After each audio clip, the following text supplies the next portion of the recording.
Angel Reese, the most coddled, babied professional athlete in all of sports, continues to be the most babied and coddled professional athlete in all of sports, continues to have her peers say, "You go, girl. You be unapologetically yourself. Don't worry how rude, how arrogant, and how disrespectful you are. Don't worry about all the lies that you perpetrate. Don't worry about that." In a lie.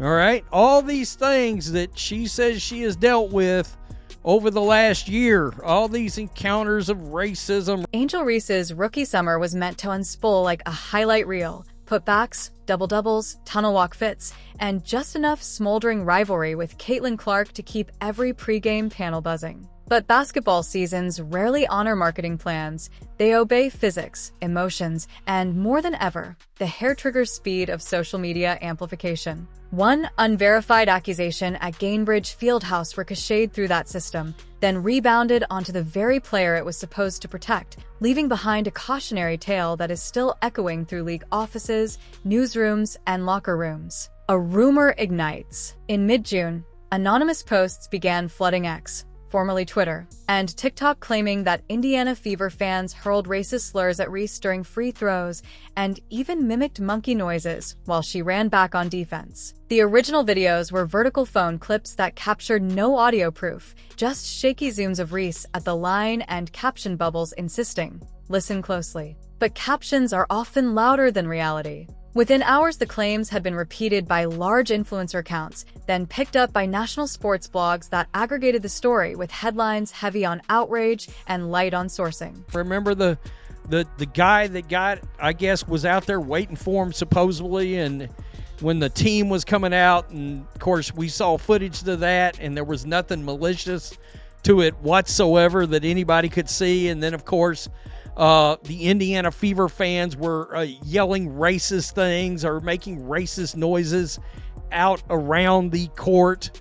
WNBA did an investigation, found nothing. The narrative sprinted ahead of the facts because it fit a template audiences already recognized: a black female athlete facing hostile, possibly racist, backlash from a predominantly white fan base. Familiar storylines travel faster than unfamiliar nuance. Inside the WNBA's Manhattan headquarters, executives realized the league could not ignore the allegation. Silence would look like indifference. What followed was the kind of forensic exercise no one advertises on Media Day posters: subpoena-style interviews with ushers, concessionaires, floor-level security, and both broadcast crews. Audio forensics pulled from ESPN's parabolic mics. Every camera angle reviewed frame by frame, with closed caption enhancements. Investigators also scrolled the seating charts to identify the exact rows behind the basket, locating ticket buyers through stub data and credit card receipts. Many of those fans were startled to receive calls from the league's integrity unit asking whether they had seen or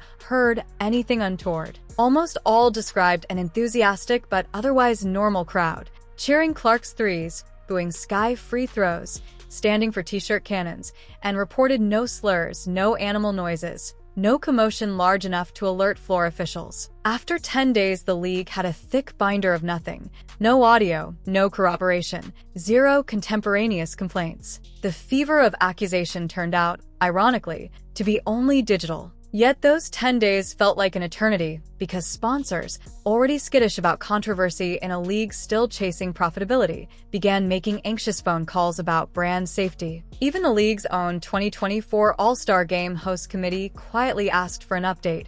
Local tourism boards do not want to be tarred by insinuations of ambient racism. It is embarrassing. It's absolutely embarrassing. It is absolutely embarrassing.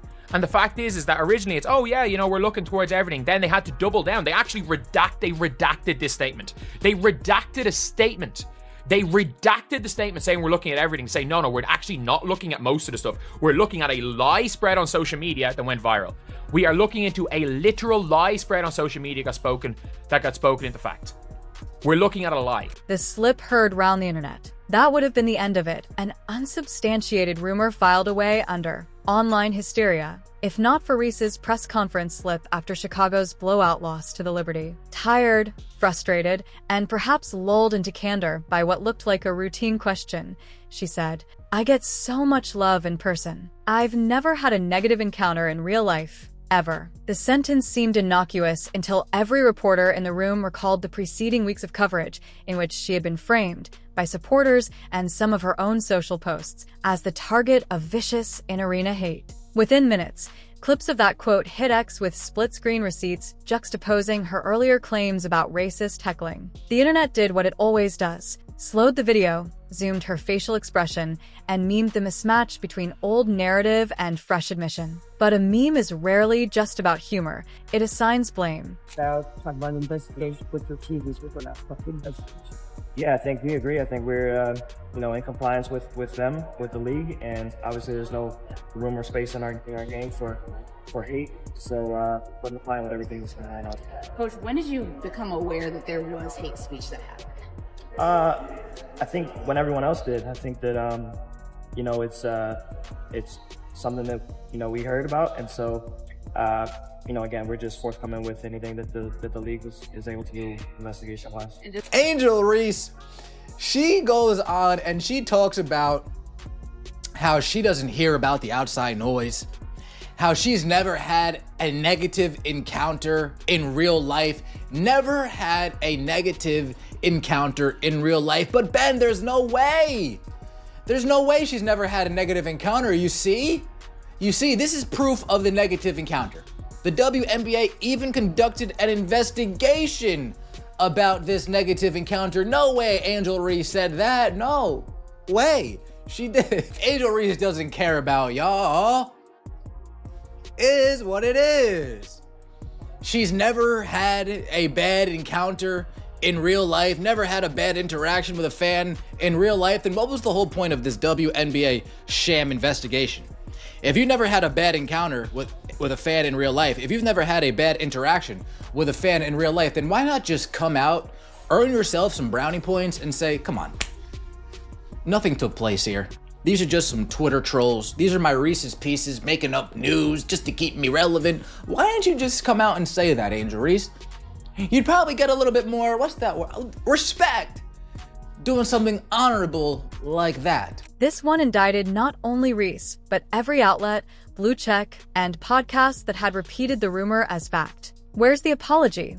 became the trending refrain. PR overmanagement backfires. Chicago's front office had tried, with perhaps understandable caution, to shepherd its high-profile rookie through the storm. Reporters noticed pressers ending abruptly once Indiana fans came up. A regional beat writer tweeted that one-on-one slots with Reese now required pre-cleared question lists. That heavy-handed management, once excusable as athlete protection, now looked like narrative choreography. Veteran media columnists smelled a cover-up, or at least a misguided attempt at spin control that betrayed inexperience with open-source investigative culture. It is a paradox of 2020's PR. The more tightly an organization grips a story, the more the internet assumes there is a story to grip. ESPN's on-air retraction. ESPN had run multiple debate table segments decrying ugly fan behavior. Once the league's no evidence report and Reese's quote were public, producers faced a mortifying pivot. Their anchors now had to correct on air what they had originally treated as settled fact. Monica McNutt delivered the most forthright mea culpa,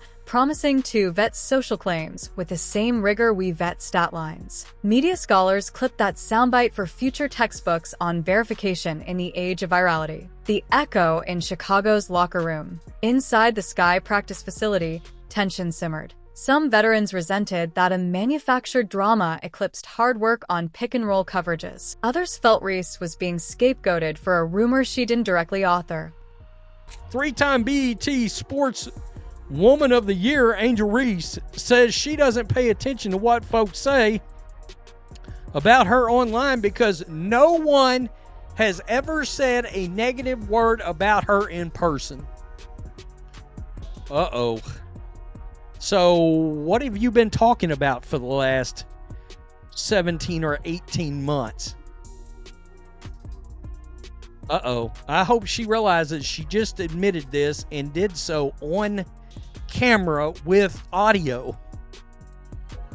Yeah, nobody's ever going to let her let this down now. Only retweeted. Team sources, speaking anonymously, said a players-only meeting hashed out how quickly off-court noise could sabotage on-court progress. The message to the rookie: you can be brash, you can sell shoes, but you can't allow an unverified story to devour a month of season narrative. Reese, to her credit, leaned into the film room, tightened her footwork, and quietly arranged a youth clinic visit on Chicago's South Side. No cameras, just basketball. Whether the public notices such gestures once trust erodes is another question.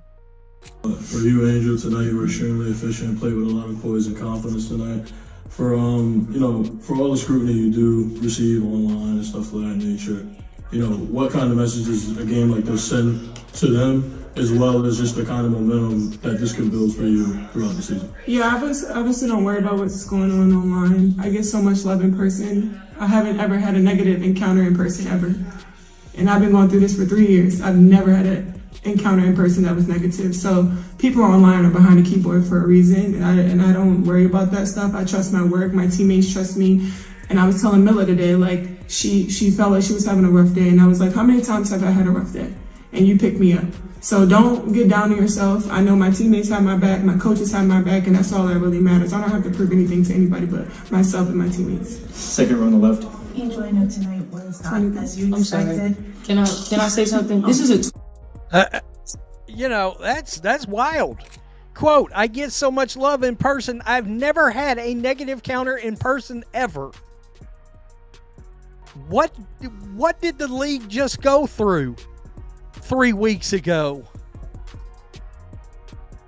over what was supposed to have been this race hoax? It turned out to be a race hoax, but this big situation in which the Indiana Fever fans were hollering racist remarks and making racist noises. And the league, 10 days this went on. This fiasco went on.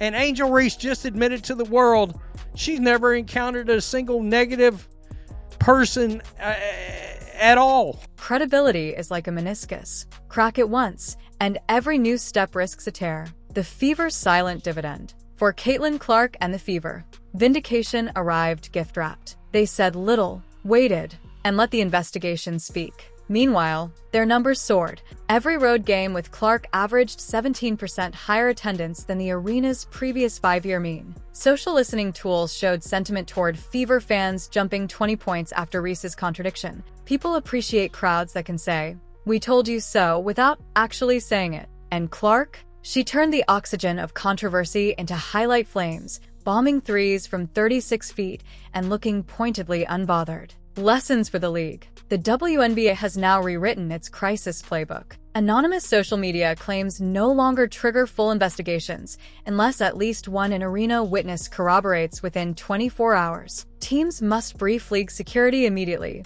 waiting until post-game tweet surface counts as a separate violation. Press conference access can't be throttled without league approval. Transparency over triage. Financially, the league also grasped that moral panics can cannibalize marketing gains. New corporate partners who arrived for the Clark halo recoiled at headlines about alleged hate incidents. When the league cleared the fan base, some sponsors relaxed. But next time, they warned they might not. Where Reese stands now. Angel Reese remains a fascinating blank page athletically, tireless rebounder, underrated passer, still shaky shooter. She could easily mature into a perennial all-star. But brand arcs climb or crash on authenticity. A single forthright apology, "I repeated rumors in good faith. I was wrong. I'm sorry," would cauterize the wound. Thus far, she has chosen stoic forward motion. That may play in the locker room, but in the court of public perception, silence feels like avoidance. She accused the Indiana Fever fan base of being racist. They investigated it. They said those accusations were false. The least that she could do is apologize to our great state and the fans that show up at these games and say, "I'm sorry, I was wrong." Obviously, she's not going to do that. Caitlin Clark and the Indiana Fever are the best gift that the WNBA has ever had. I mean, and the fans that show up and pack that place, I mean, sell out crowds every time Caitlin Clark plays. It's so great for Indiana, but it's good for the WNBA. But how dare you accuse our fans, the Hoosiers that show up at these games being racist when they're not. Don't accuse our fans of being racist. I mean, that's the kind of garbage that gets thrown around all the time. It wasn't true. The investigation proved it. And there was no outcome of it. There was no apology. Apologize to the fans. Well, actually, somebody that comes out and says hating pays too, I would think that that's exactly how she carries herself. Somebody that comes out and says, hey, hating pays too. Yeah, that's kind of how Angel Reese carries herself. Somebody who goes out of their way and says, I want to be the villain. They're watching because of me too. Her agency has reportedly pitched a docuseries about overcoming adversity. Executives are hesitating until the apology question clears. The Rivalry reboot. Fever vs. Sky now owns its own subseason. Ticket portals flag those dates in bold red. Secondary market prices match NBA conference final levels. Indiana supporters plan neon signs reading, "Welcome to the Receipt House." Chicago Ultras practice chants about keyboard courage. League schedulers added a Sunday afternoon national window. Ratings will soar, but so will the decibel meter of scrutiny. Security will stage additional walkthroughs. Microphones near the free throw line will capture audio at broadcast quality. Any new allegation will have a paper trail before halftime. The broader takeaway. In 2024, sports narratives metastasize through 3 accelerants: identity politics, algorithmic engagement, and the evergreen appeal of villain-hero binaries. But viruses need hosts, and rumors need willing sharers. I mean, what in the world is happening here? So Outkick would go on and say, hold up, let's rewind. Last June, Angel Reese claimed that a white Caitlin Clark fan blocked her and her teammates from entering a team hotel while calling her, quote, a ghetto bitch. Last month, Reese said she had a rough week because she heard a Fever fan shout racial slurs while she shot free throws. Now she says no one has ever said a mean word to her in person. But it's more fun pushing a lie. It's more fun playing along, keeping your name in the news, keeping your name in the media, keeping your name around drama. It's what you love. It's what you enjoy the best. You don't pay attention to keyboard warriors. You don't pay attention to the internet. Well, why would we respond to people that we don't care about? Why would we subtweet about people that you don't care about if their opinions don't matter? The WNBA investigated both Reese's accusations and found nothing. In fact, well, I've called her the Bubba Smollett or the, Jussie Reese, Jussie Smollett, Bubba Wallace. I mean, she's right there now. She's in that company with false race hoaxes. Reese's saga illustrated both halves of the equation: how quickly unverified claims can scorch reputations, and how catastrophically a single sentence of truth, caught on a hot mic, can torch the entire false scaffolding. The WNBA ends the year with record eyeballs, richer sponsorships, and a hard-earned reminder that transparency is cheaper than damage control. Players end the year recognizing that the most powerful brand asset isn't a viral dance or a post-game quip. It is still, stubbornly, credibility. And fans end the year with front-row seats to a league learning, in real time, how to surf the tidal wave of attention it always said it wanted. Whether Angel Reese rides that wave alongside Caitlin Clark or spends next season battling its undertow will depend on her ability to turn a 9-second press room misstep into a 900-word statement of accountability. In professional sports, as in life online, grace under fire is memorable, but truth after error is unforgettable and profitable.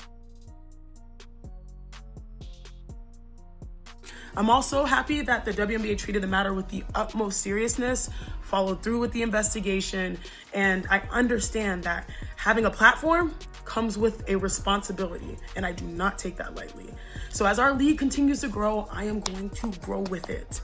And I am so committed to be better in how I share perspectives and grow alongside the game that I truly love and adore. I mean, some of my favorite memories as a pro was playing in Indiana, and I truly believe that WNBA, we have the most passionate fans, and I'm grateful for our community.